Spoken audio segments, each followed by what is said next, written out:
This is the ImpulseRC Apex, a frame which apparently breaks the glass ceiling for FPV freestyle frames. And jokes aside, even if you're not an ImpulseRC fanboy, chances are you're going to pay attention to this frame and the amount of press it will no doubt garner, especially if you're a KISS pilot, because obviously with the release of this frame you get some rather nice juicy electronics in the name of the Impulse OSD and new micro PDB, all of which should make KISS builds a lot more exciting and a lot more versatile than they have been in the past, where you were stuck using a hugely heavy PDB designed for 4 separate ESCs, even if you wanted to use a 4-in-1. So there's a lot of things that Impulse have done outside of releasing this frame. And the frame itself, as you can see, is just a standard bus style frame. And just to show you, mine has got the OSD board which slots behind the camera plate and these hexagonal standoffs, and that just basically keeps it in place. Although you probably would want to stick a bit of foam tape or something on it, because it seems to rattle a little bit.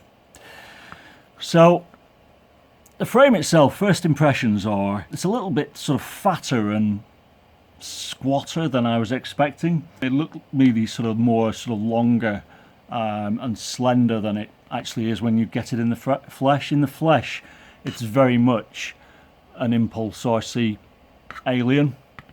And if we take this top plate off, which being an Impulse, obviously everything fits together beautifully, you can see the OSD which I've just slotted in behind these cam plates, and essentially that just sits in there.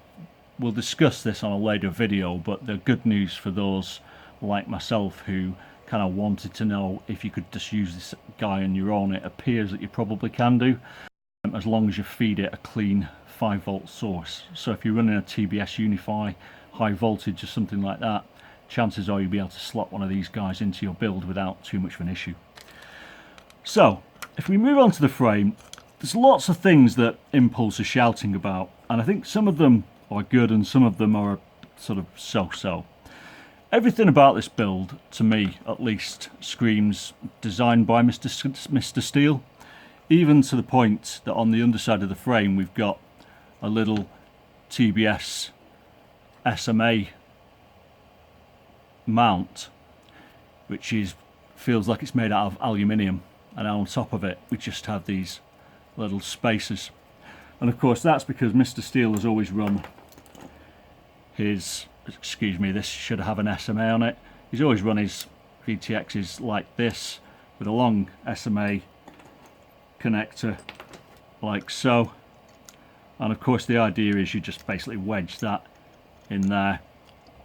Sorry, you can't see. Wedge that in there, and that fixes it all nicely into place.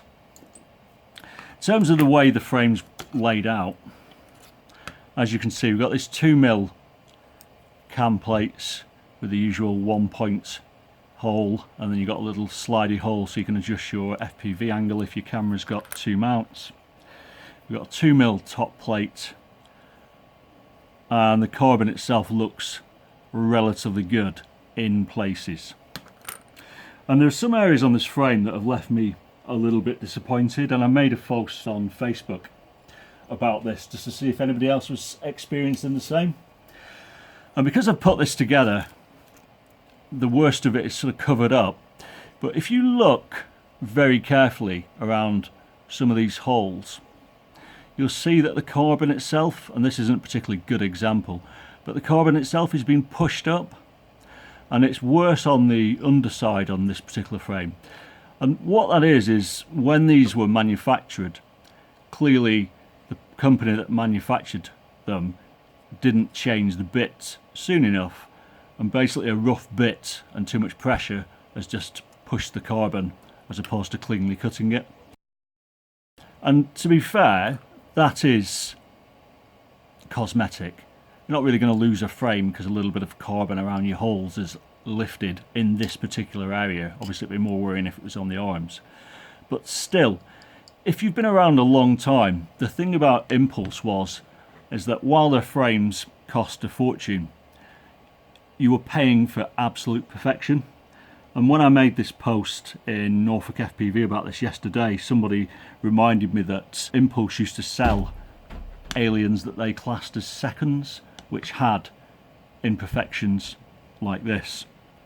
Now, Sean Blakemore from ImpulseRC responded to my comments about this, and I've got to say, I think what he said is fantastic. So basically, Sean replied to my comment saying, first of all, you know, if you're not happy, just contact us and we'll sort you out, which is fantastic.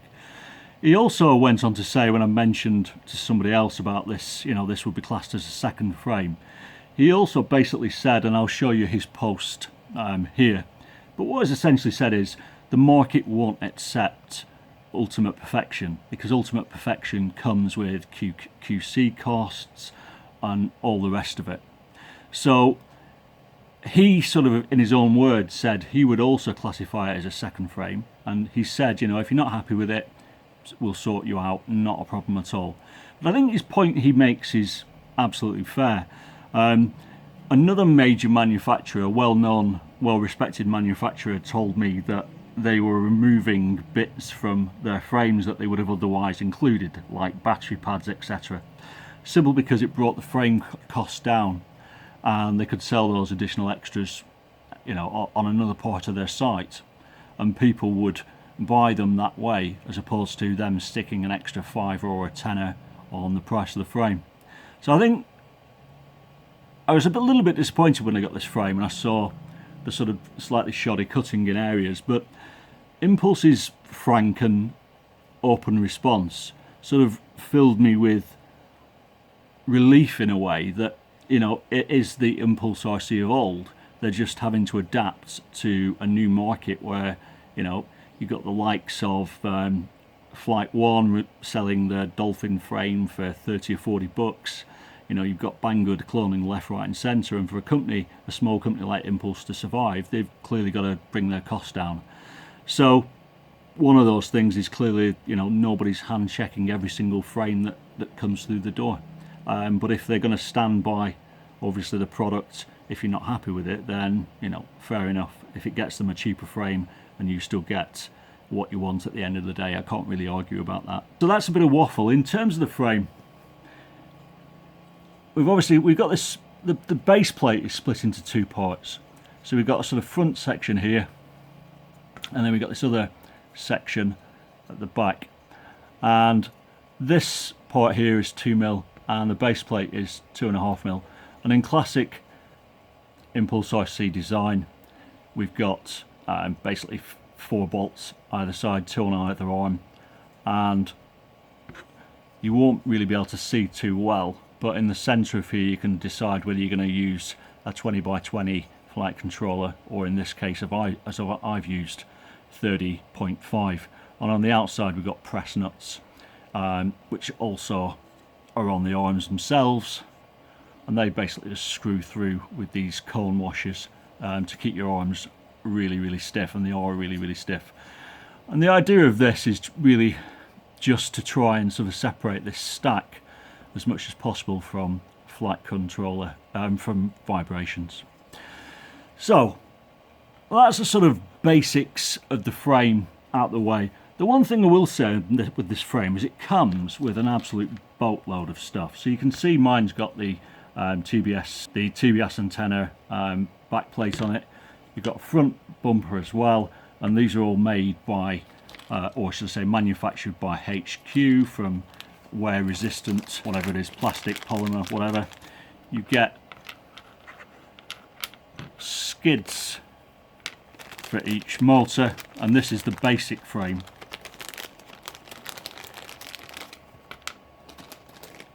You get arm covers if you're using a 4-in-1 ASC to protect your motor wires, which just clip over the arm. It's a nice design.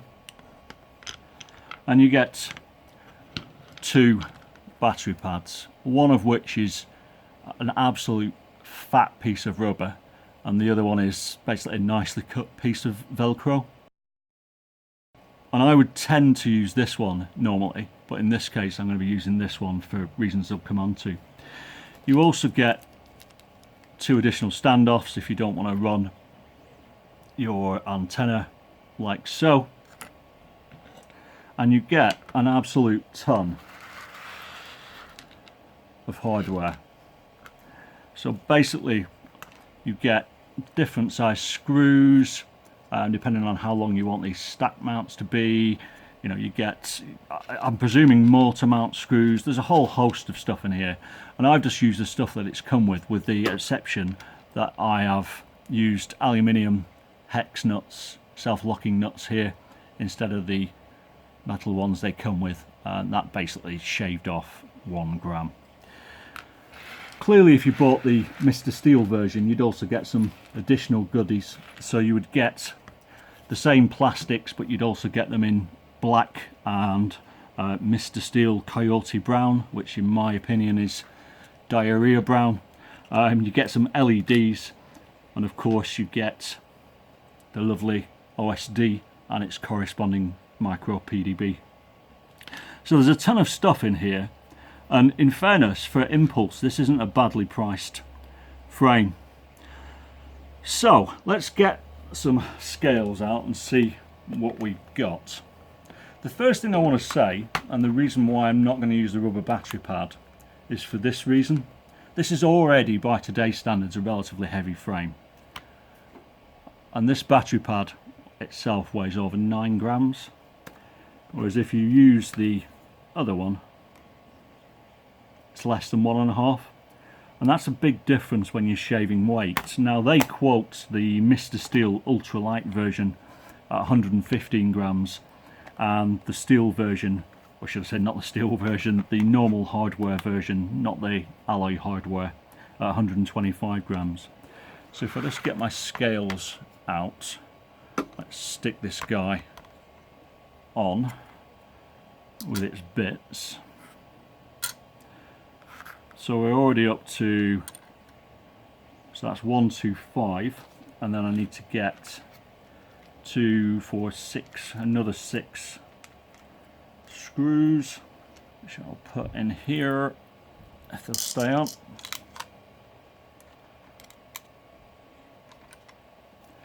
So that takes it to 129, and we've got obviously the front bumper and the rear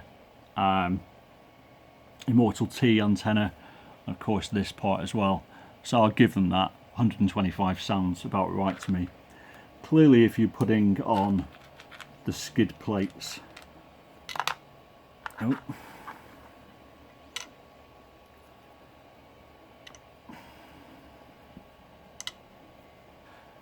and even using the lightest mount, and then if you use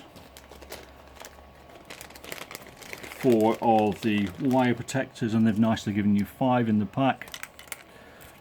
Can I get all this stuff on here?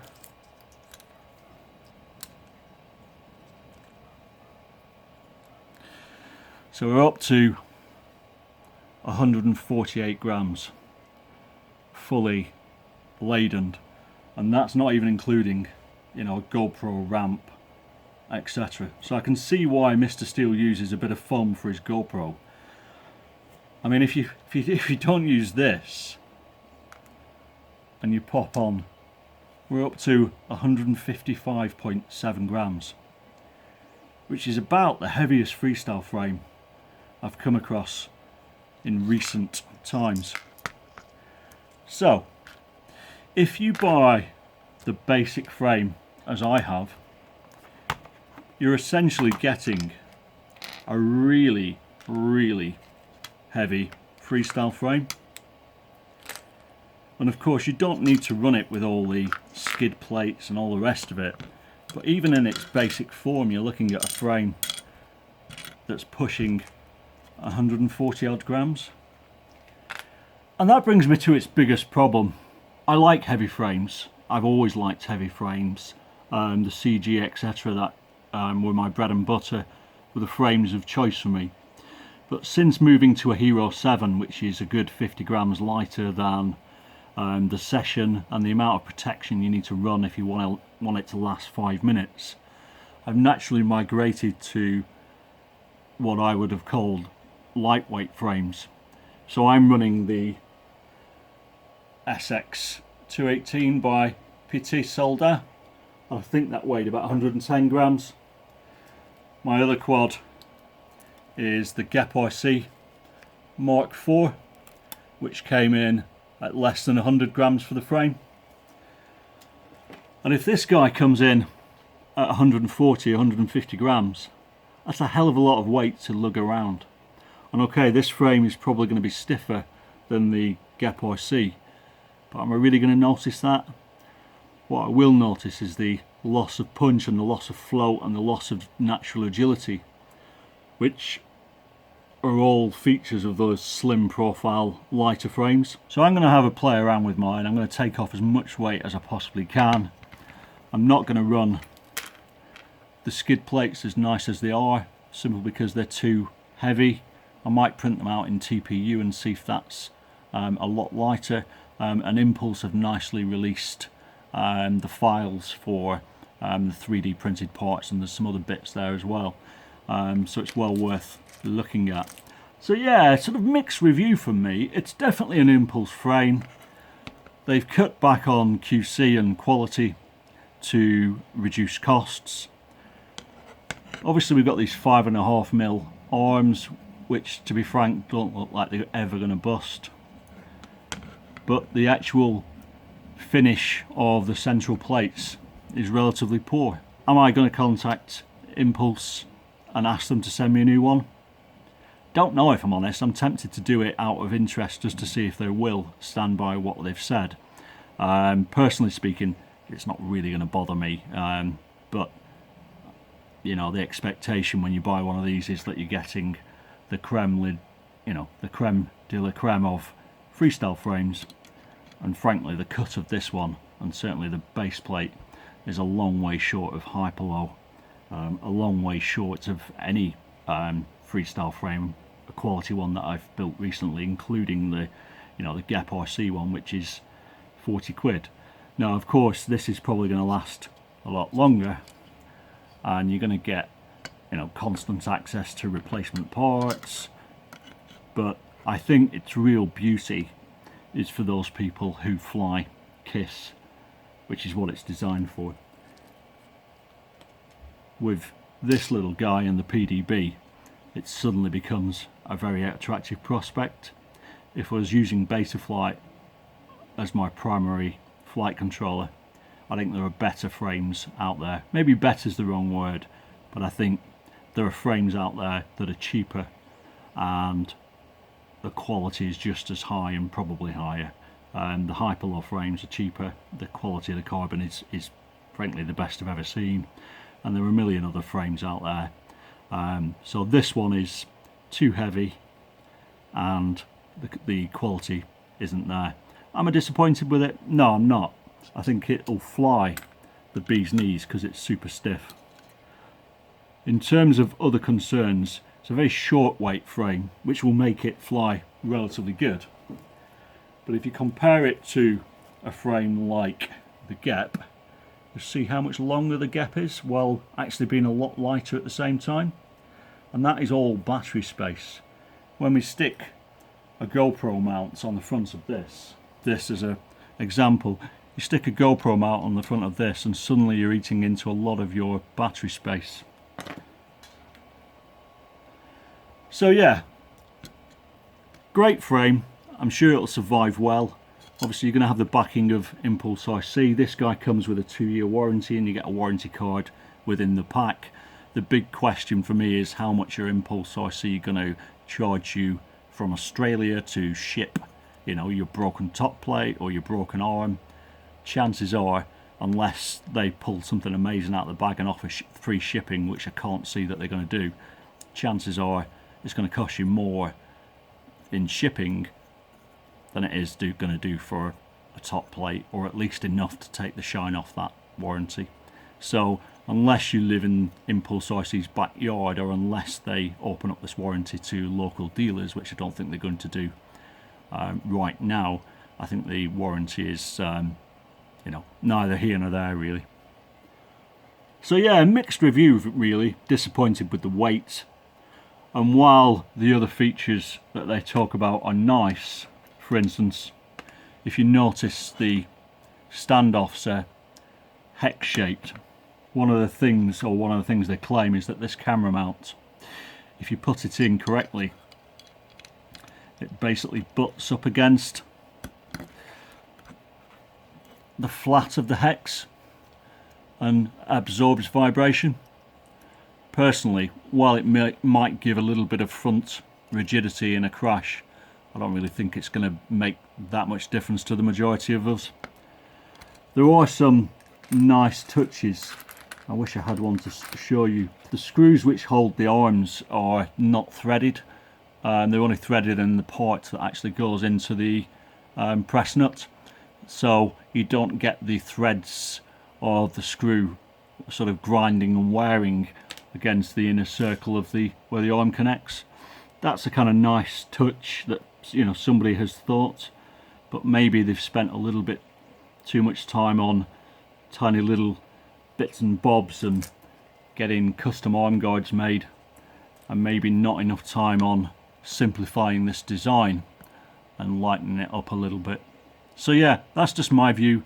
This one's going to be built out with KISS.